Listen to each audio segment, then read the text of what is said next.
कहाँ सक्थ्यो होला र सोध्न मनी, तर एक वचन तिमीले तर सोध्न पर्ने।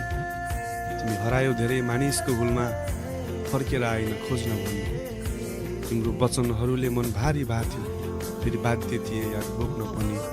सायद दाग देख्यो मेरो चरित्रमा, तर जुन्न पनि त फुट्छ। फोन गरेको थिए त्यो दिन पनि, तिमी व्यस्त अरूको हात समाउन। दैवले पनि के गर्न सक्थ्यो जब तिमीले चाहेनौ हात हटाउनु।